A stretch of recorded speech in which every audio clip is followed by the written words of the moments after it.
It's not saying they are bad, but they have very little condition, opportunity to meet spiritual masters. Those who hold wrong view cannot understand that virtuous deeds are the cause of higher rebirth or liberation. If we don't have clear, incisive awareness, the virtues and non-virtues, so there is no such called virtue or non-virtue. It's called wrong view because they don't understand the mode of abiding, how the causality constitutes, have no awareness on that. That's called wrong view. So have no opportunity. See, even they are human beings. When one is born at the time when the Buddha is absent, then also, of course, when Buddha is not there, there's no Dharma teachings clearly. Then how we can study, practice. Then there is no teacher who can explain what is to be done and what is to be given up. And there's no spiritual teacher who say this is the right thing to do, this is the wrong thing to avoid. There's no teacher who can explain those things, how you can practice Dharma. It's very clear. Mood or stupid person cannot understand the teachings or virtue. That's clear, isn't it? Virtue or non-virtues. When one is free from all 8 of these conditions, it's called the excellent leisure. Now you have a time, you have opportunity to study, practice, called excellent leisure.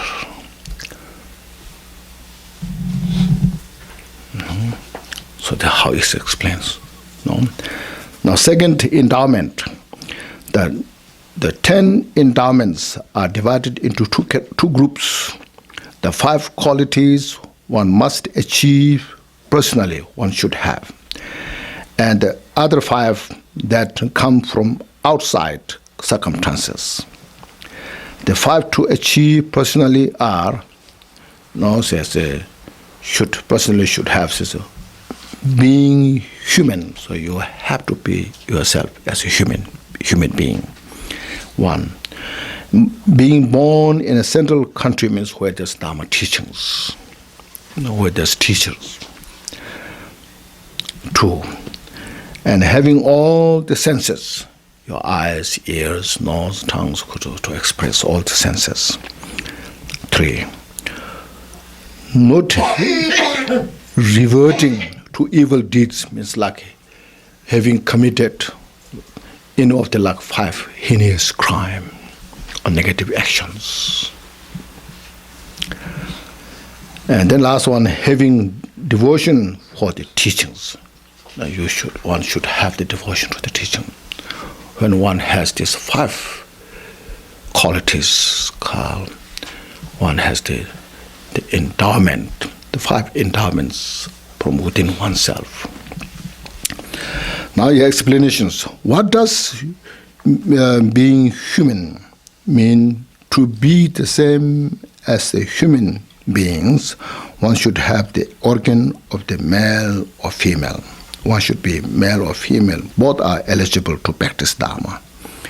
Central country, that means refer to a place where there is a chance to attend holy person. So holy person, not an unholy person who has understanding of the wisdom, compassion, and have some experience in the practices.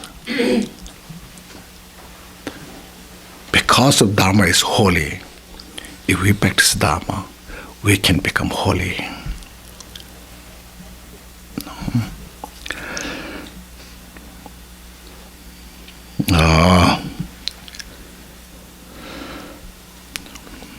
Refers to a place where there's having all the senses means being free from moodness of stupidity.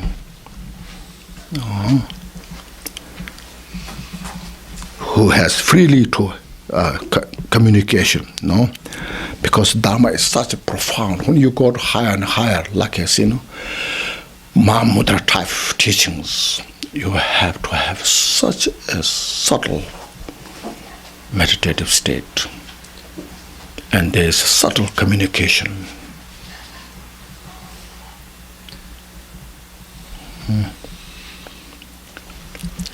And having a chance to practice the virtuous Dharma, says there.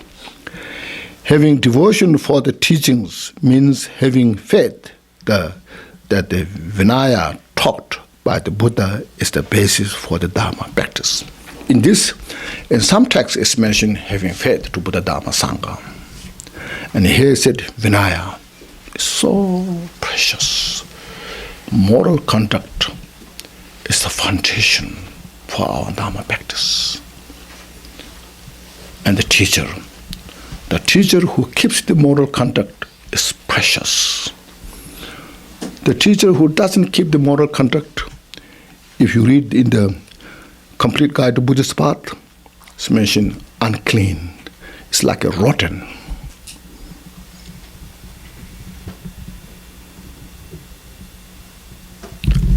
For lay practitioner, Senior said there are 5 precepts.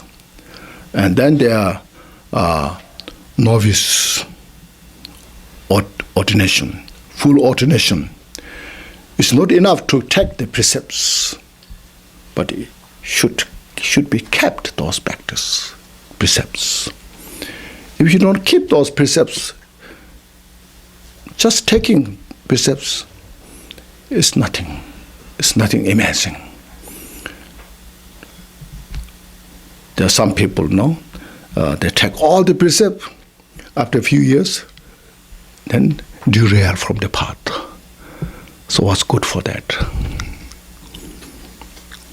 No, you take, then you keep. No, observe those precepts. First, look at count the number of what kind of precepts are there, step by step. Then count. After counting how many you are keeping and how many you are not keeping, look at that.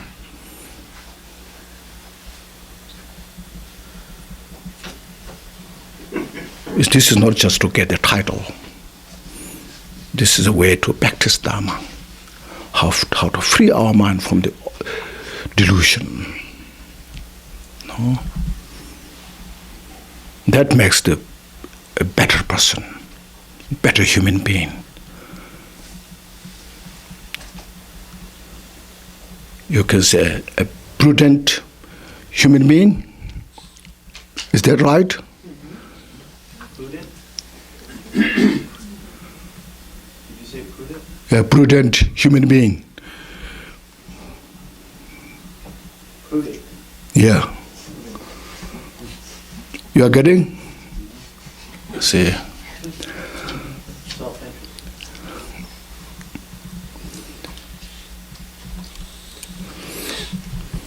Like this is like a Dharma practice is like a very there some you see precision thinking.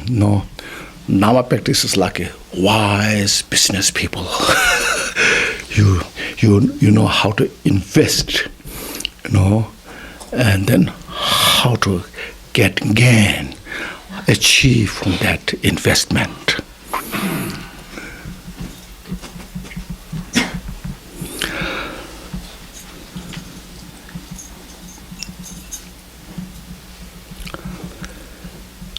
Not reverting to evil deeds means not committing any heinous crimes, creating not any very heavy negative karma, like killing, for example, killing your parents.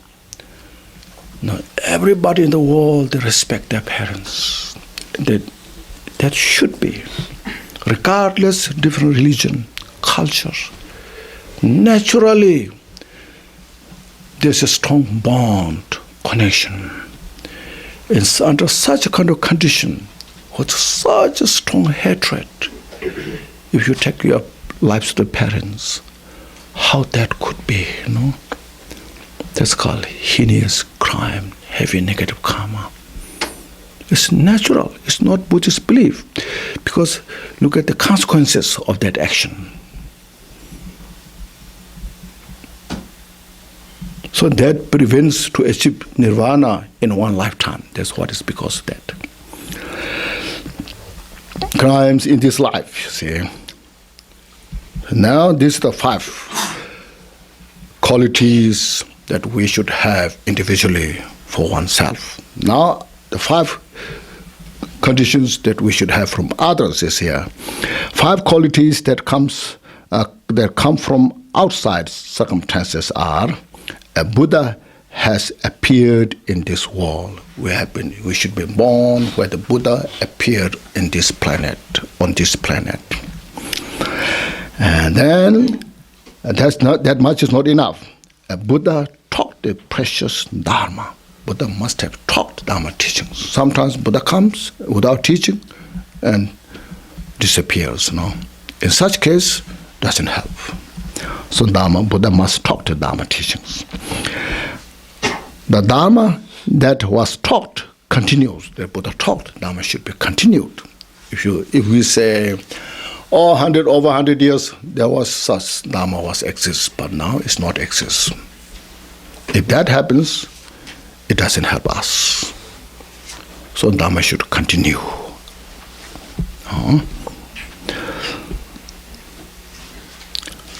Then, say, Buddha came, Buddha Dharma taught, Dharma continue.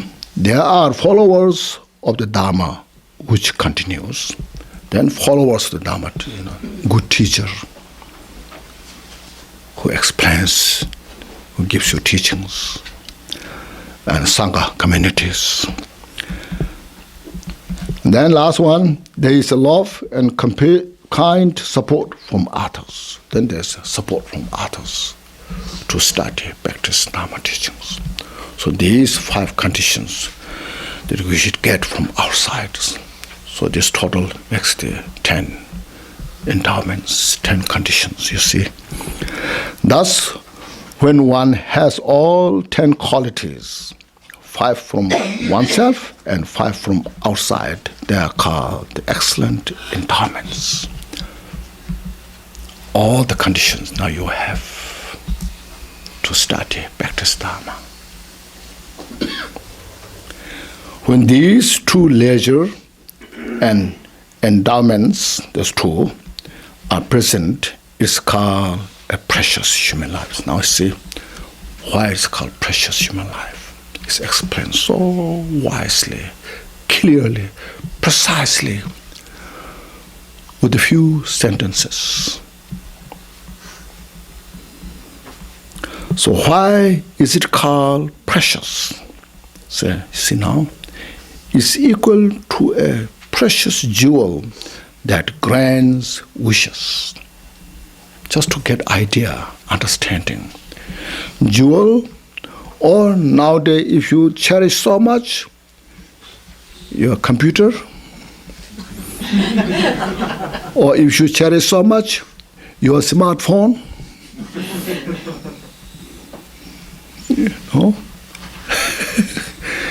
if you get everything from the smartphone, human life is like a smartphone or a computer. Look at this, So these are, at that time, the jewels are very precious. The golds are very precious. But now what you see, what is most precious? Look at that and compare.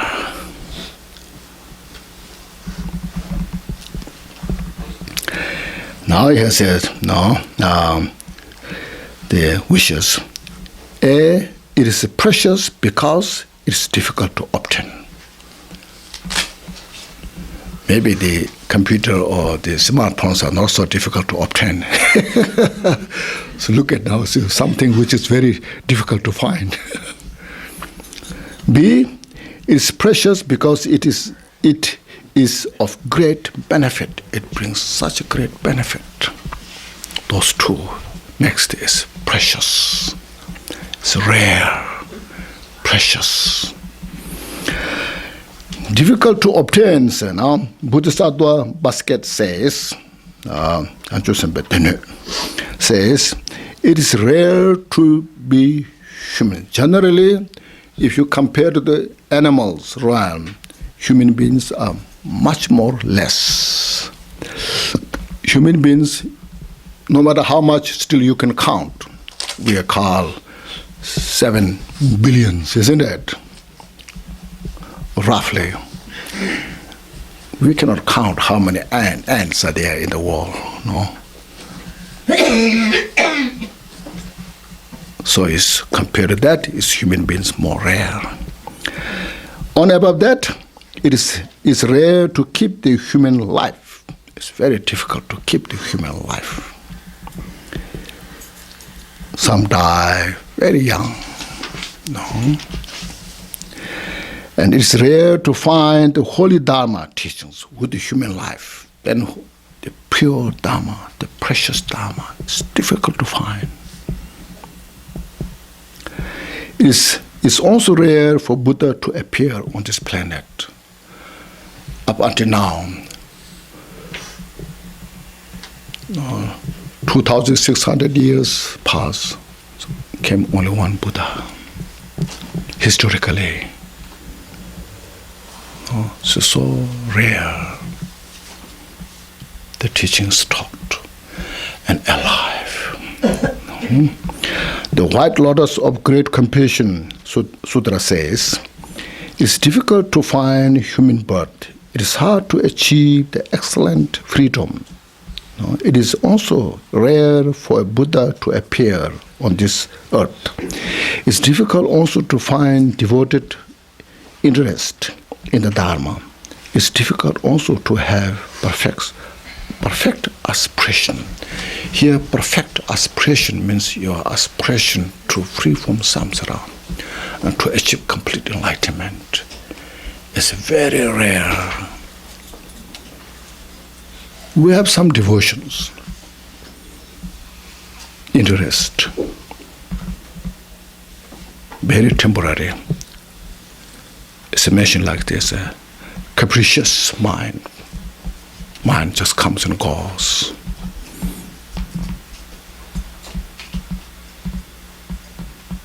No. Bring the bodhicitta in your heart and the pure aspiration and practice Dharma. It's very rare. See, from the planting this noble stock sutra, it says, it's difficult to find freedom from the 8 unfavorable conditions. It's called. It's difficult to have the leisure. It's difficult to find a human birth. It's difficult to find the perfect leisure.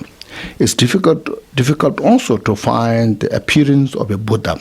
Appearance means Buddha appear on the planet. It's difficult. It's difficult also to find person with all the senses, which is we have now stated, mentioned, described. It's difficult also to hear the Dharma teachings of a Buddha, real to get the Buddha's teaching. Spiritually to your mind. As I mentioned, mind is such an ambiguous, abstract, vast, profound. So difficult to find that kind of teachings. How to exercise your mind.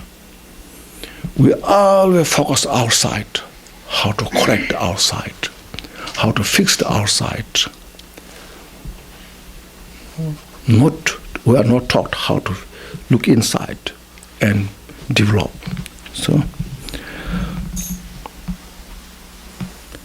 but it's difficult also to attain the precious holy beings. It's difficult also to find authentic spiritual masters. See, real good teachers are very difficult to find. There are a lot of teachers. So, I'm teacher like this you find. But real who has sincere mind, who has bodhicitta, sincerely want to promote peace, happiness in the world, in the individual's life. Very difficult to find. Very rare.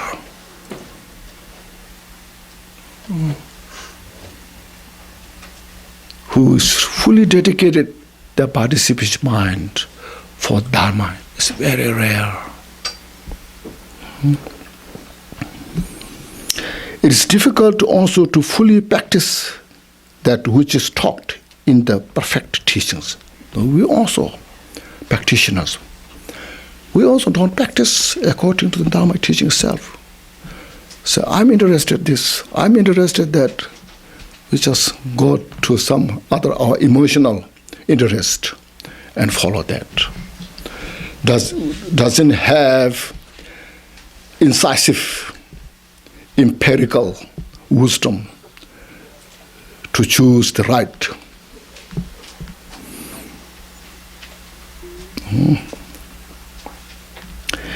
It is difficult also to have a right livelihood. It's difficult also to find person who make effort in the human realm according to the Dharma. So look at this, each and every has a very profound meaning. Carefully look at right livelihoods, not harming others. Just living the life very sincerely.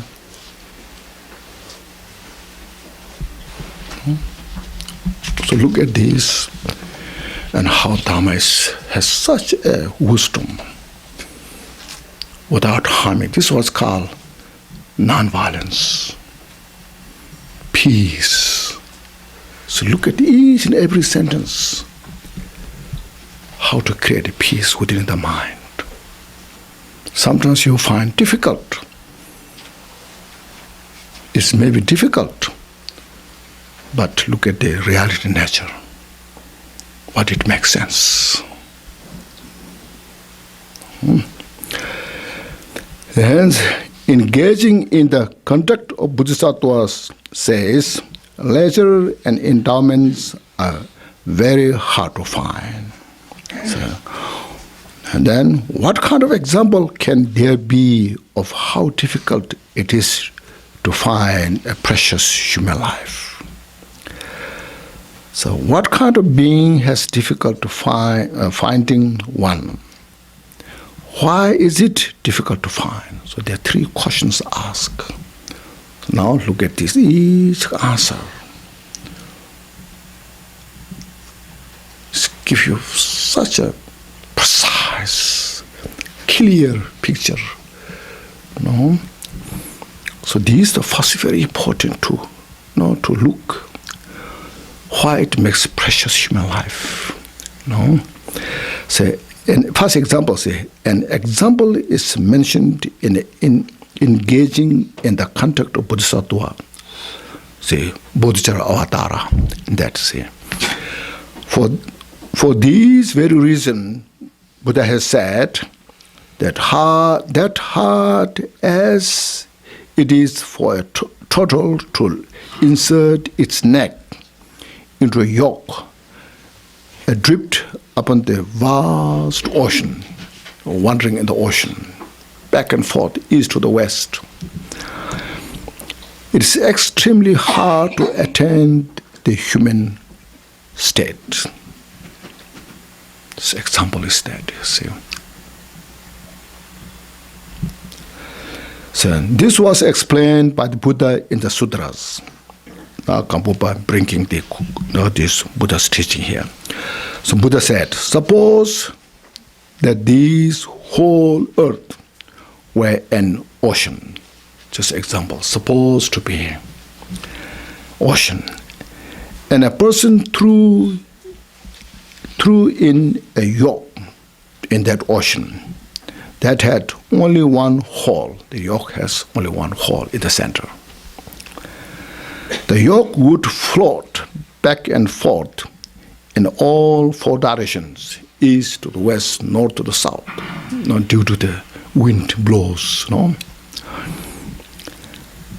Underneath that ocean, there is a blind tortoise who lives for many thousands of years. So these are supposed to be. But who comes up above the surface of the ocean once every 100 years, just a glimpse, and then he goes down. During that time, it would be very difficult for the tortoise head to meet with the yolk's whole. Still, it is possible to be born a precious human life. Is much more difficult. The tortoise head is easier to meet in the yolk's whole than to have a precious human life.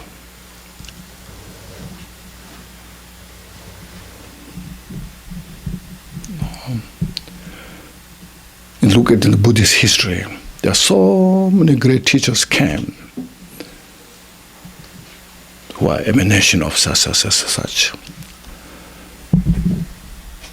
So one of these very vivid example of the like Milarepa, who came in the 11th century.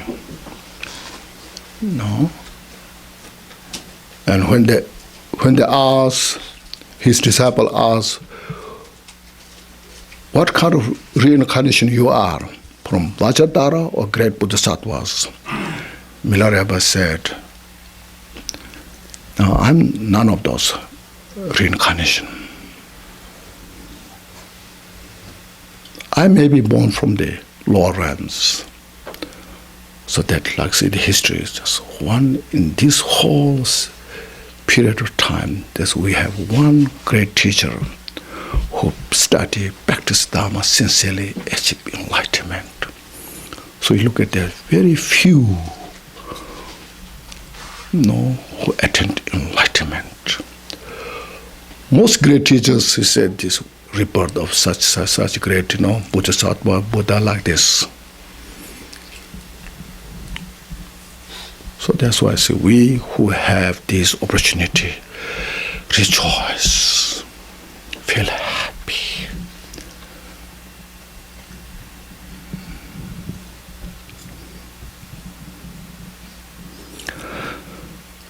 Now that is the example. What kind of beings are difficult? The second question for the answer for the second question. What kind of being has difficult to find a precious human life? See, beings who are born in the three lower realms have difficulty being born as a human. See, because he says, so why is precious human life difficult to find? See. So is this right? This body of leisure in endowments is gained through the accumulation of virtuous deeds. And those who are born in the lower realms, you see, lower realms do not know how to accumulate virtue, how to practice 10 virtue. They don't know how to avoid 10 non-virtues because of that, see. So these are the very important. This is what goes Dharma practice. If you are giving 10 virtues, you are practicing Dharma. If you are not giving 10 virtues, you are not practicing Dharma. Even you are chanting mantras, visualizing high deities.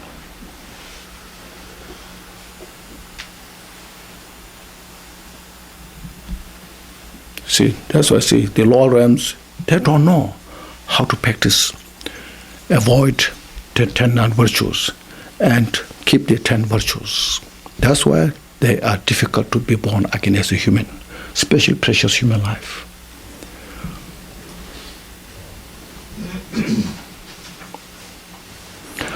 Accumulate virtue, rather they constantly commit evil deeds. For example, like bird, look at every day how many insects the bird eat. And they have no idea how much negative karma they're creating.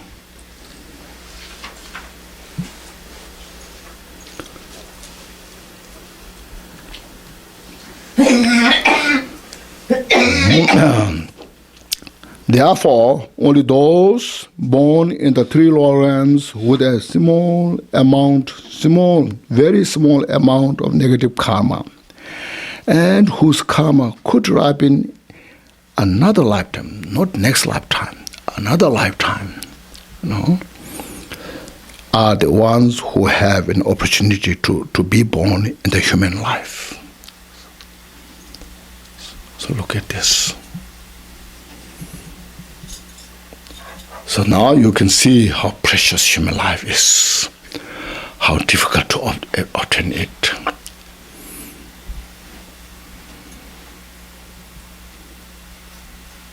So these are how difficult to obtain. Now next, how great benefit that we have now having this precious human life. Be of great benefit engaging in the contact of Bodhisattva says, and since they accomplish what is meaningful for man. This man means for all human beings. This human being can accomplish great benefit. In Sanskrit, the man means Purusha, Puruka, Purush, which translates as a capacity. What means Puruka, Purush? It's a capacity, ability, according to the Sanskrit meaning. Hence, a human life with the qualities of leisure and endowment provides the capacity or the ability to attain either the temporary higher realms, like next life, to born as again precious human life. We have every opportunity, and ability, and also capacity to do that.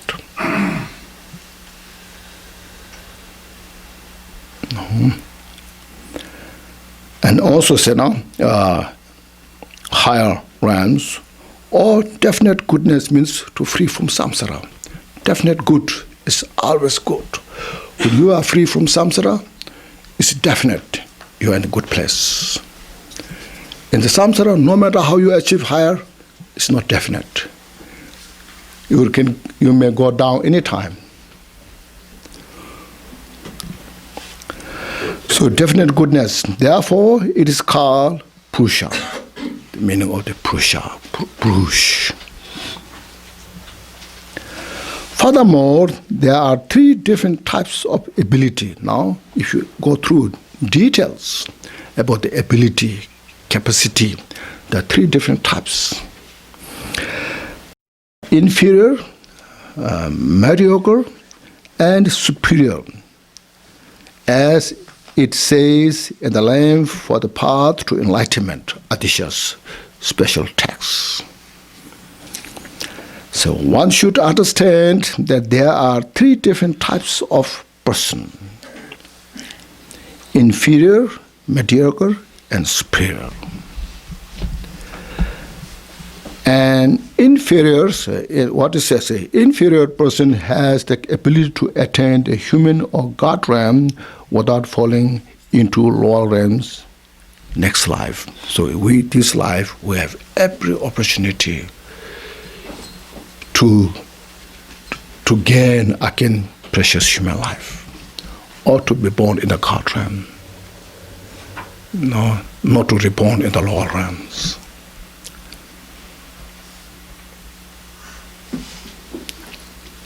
The Lord, it is said, this Atisha said, one who makes effort by any means to achieve the pleasure of samsara for his own benefit, this is called inferior person.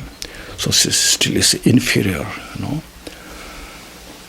Look at the 10 virtues, 10 non-virtues. So 10 non-virtues are the cause to born in the lower realms. 10 virtues, the cause to achieve higher realms. Even you don't have interest to free from samsara, you have every opportunity, ability, to have that inferior achievement. A mediocre person has the ability to attain the state of peace and happiness by freeing himself or herself from samsara. Like as earlier mentioned, Charavakas, Patik Buddha. No? It is said in that Adisha's text, one who turns his or her back on the pleasures of samsara, no attachment to the samsaric pleasure, happiness, joy,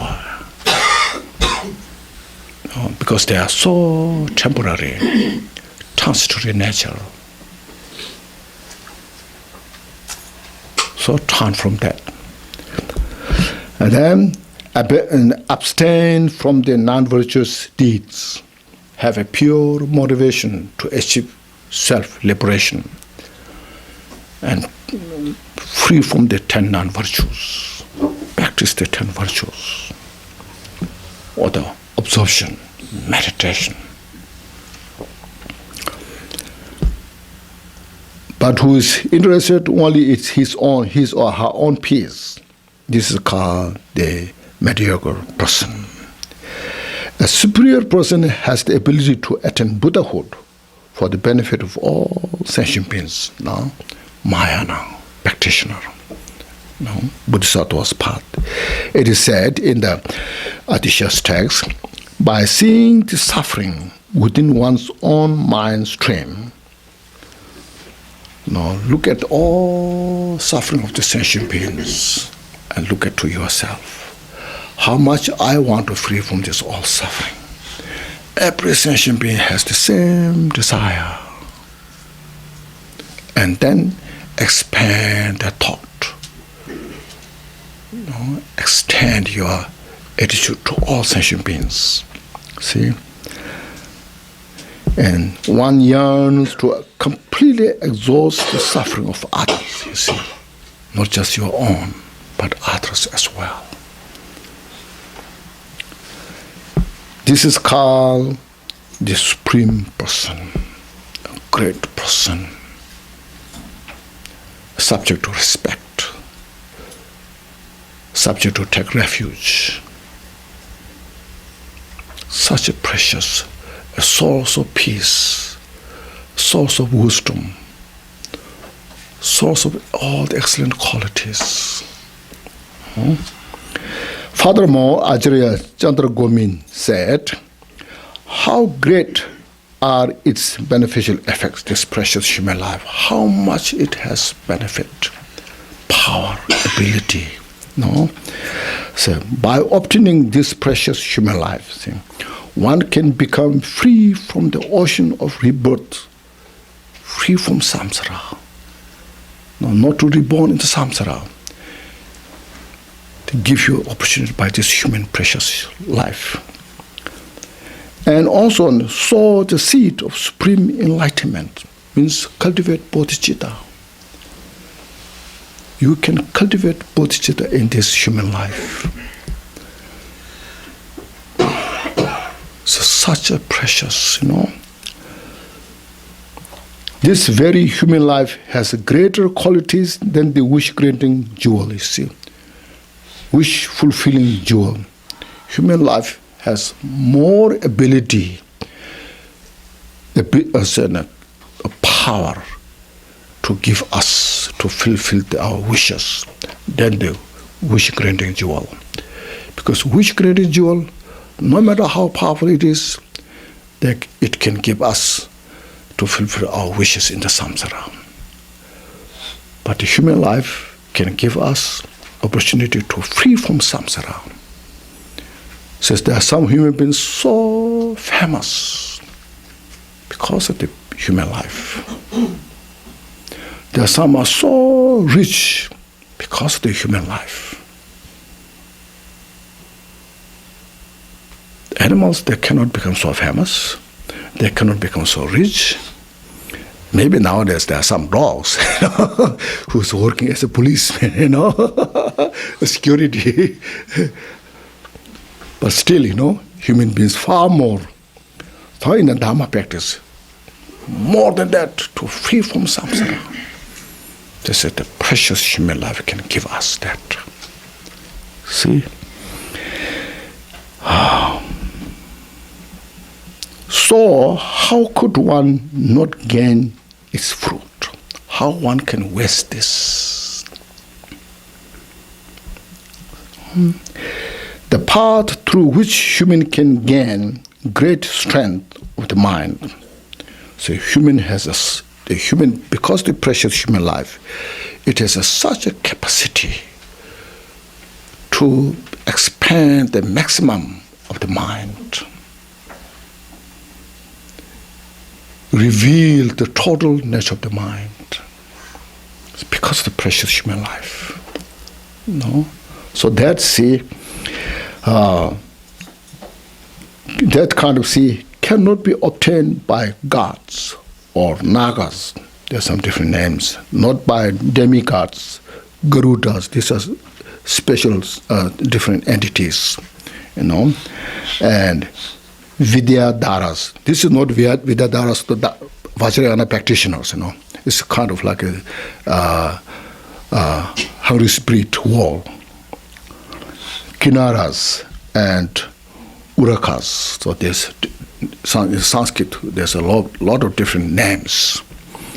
As the names are mentioned, different in the different realms and the different hungry ghosts of those.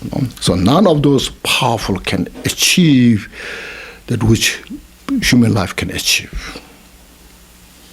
So therefore, just look into ourselves, appreciate, rejoice. I did something good in my life. Now I'm here. Now I must use this precious human life. I can't waste. If I waste this precious human life, it's like a jewel in your hand, throw it in the mud.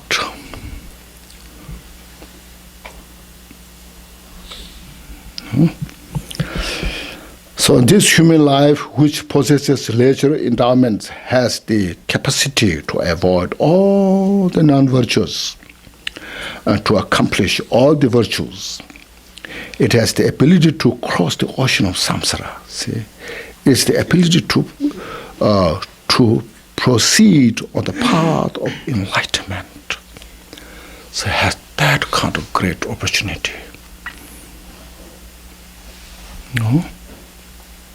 Therefore, it is far superior to gods, nagas, and so forth. It is far superior to the wish-fulfilling jewels. Therefore, since this human life which possesses leisure endowment is difficult to find and has great beneficial effects, it is called precious. See now? It's mentioned in the few sentences how it brings the meaning so precise, so clear. The point, you see. Now next is cause here, see. Even though it is difficult to find and it has great beneficial effects, it's very easy to lose. Now, there's a danger to lose. There is no one who can prolong life. Nobody can prolong your life. When time comes to die, even Buddha is in front of you. Cannot say anything. Even Buddha Amrita is in front of you. Say some prayers. That much, So no one can prolong the life. There are many causes of death. There are more causes of death than to live. And each moment passes in an instant. We're just passing through, instant. Those causes to live our life also become a cause of death. We eat food to live. Sometimes the food goes in the wrong place and we die. Clothes we wear to keep our life, sometimes we are wrapped in the cloth and die. House we built to live life, sometimes house is born, and people die.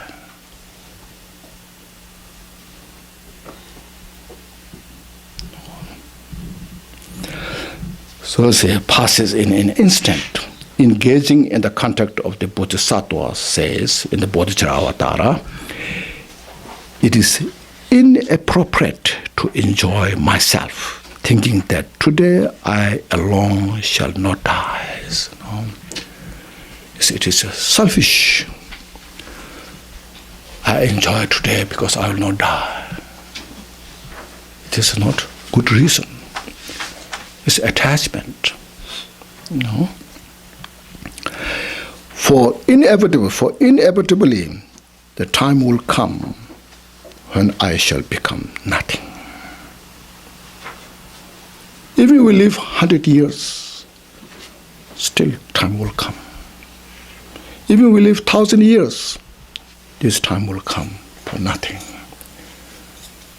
So at that time, look at now. What he's saying is, we die joyfully, peacefully. Even if they're not, without regret. So I didn't make a mess in my life. So there's nothing to regret. If possible, die joyfully, happily. Because at that time, nobody can help. Even your best friend, best family, who may sacrifice for you, but the time comes that they cannot help. They can only cry. That much they can do. They will say, please don't die. We need you. But they cannot do anything. That time, one individual, one has to have your own confidence. So that can achieve through Dharma practice.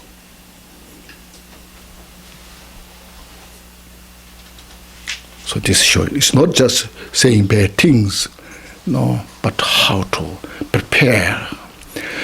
Because, we have choice. Frustration or fulfillment. Either we want to die with the frustration or we die with the fulfillment. This is making the choice, you see. Therefore, contemplate how difficult this precious human life is to obtain, how it is easy to lose, and how great its beneficial effects. So look at these each choices. Contemplate, see. Read each line. Just meditate yourself. Understand.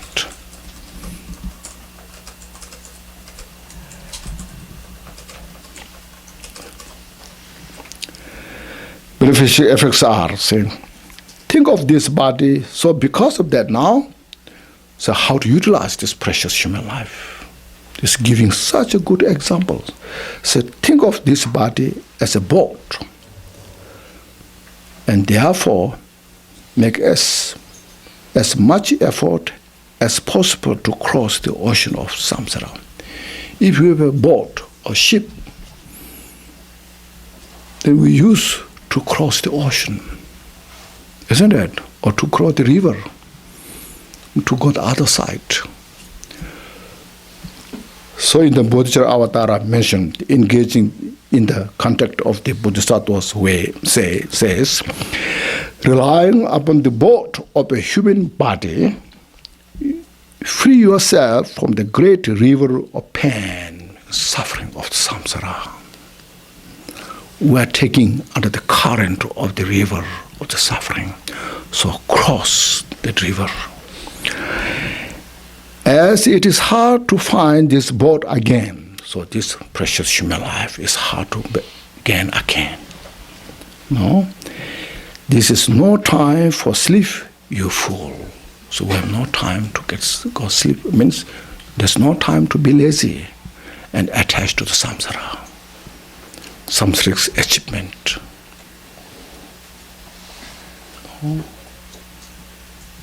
So be smart, say,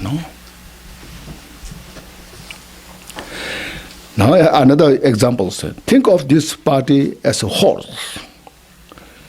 Here is a boat, you can use also as an aeroplane. You fly from country to country, continent to continent.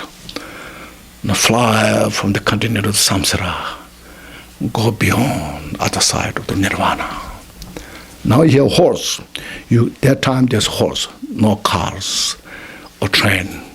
Now you can use also a car or buses or train. So think of this body as horse and use it to ride free from the precipice of samsaric suffering. It is said, riding on the horse of the pure human body is a beautiful metaphor, Escape the dangerous precipice of suffering in samsara. So where you want to stay in the samsara?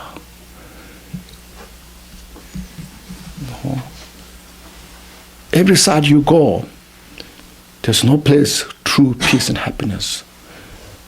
There's a suffering, there's a suffering, there's a suffering. Any country you go, you don't find the place where there's a perfect peace and happiness. Even you go to the holiest place, any religion, there's a problem, there's a suffering. So we have to free from samsara, achieve enlightenment by practicing dharma. Or think of this body as a servant and let it work on the virtue. Here is a servant, or you can say